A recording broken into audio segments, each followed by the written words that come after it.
Bhavnagar Somnath national highway પર અકસ્માત સર્જાયો। જાફરાબાદ તાલુકાના ભટવદર ગામ નજીક ટેન્કર બ્રિજ સાથે અથડાયું। ટેન્કર અથડાતા ડ્રાઈવરનો થયો આબાદ બચાવ। નેશનલ ઓથોરિટી દ્વારા હાઈવે પર માટીનો પાળો કરતા અકસ્માત સર્જાયો। હાઈવે પર માટીના પાળાઓને કારણે અવારનવાર અકસ્માતની ઘટના બનવા પામી।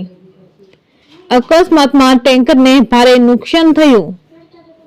रिपोर्टर मनीष मेहता રાજુલા।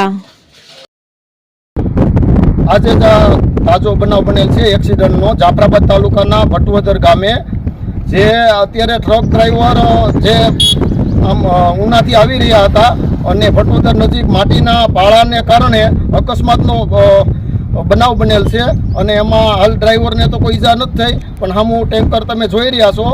आवा अवारनवार नेशनल ऑथोरिटी में जे काम करती एग्रो कंपनी ने अवारनवार सेलणा नजीक माटीना पाळाओ करेल छे अने आ भटवदर नजीक माटीना पाळाओ करेल छे जेने लीधे अवारनवार निर्दोष माणसो मोतनो भोग बने छे अने आ केटलाय लोको मोतनो भोग बन्या छे। नजीकमां जे शिक्षिका हता ते आवी रह्या हता हमने तो एनी स्कूटी माटीना पाळाने ओवरटेक थई जता ओसिता तेने पण कमरनो दुखावो थई गयो अने टीम्बीना एक सरपंच छे तेमनी फोर व्हील पण अहीं पलटी खाई गई थी तेमने वाग्युं हतुं। हवे अवारनवार निर्दोष माणसो माटीना पाळाने कारणे भोग बने छे।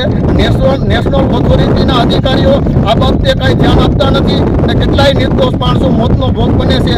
अहीं नजीक बनाव बने छे रातमां माटीना पाळा एक बाजू जमणी बाजू होय तो रातमां पाछो बीजो डाबी बाजू पाळो थई जाय। आमां ऑथोरिटीनी जवाबदारी छे के नहीं? स्थानिक लोको अने सरपंचोमां भारे रोष छे अने आवा निर्दोष माणसोनो भोग क्यारे કેટલાકનો લેશે? આ નેશનલ ઓથોરિટીના અધિકારીઓ અને એગ્રો કંપનીની સામે કોઈ કાર્યવાહી કરશે કે કેમ? લોકો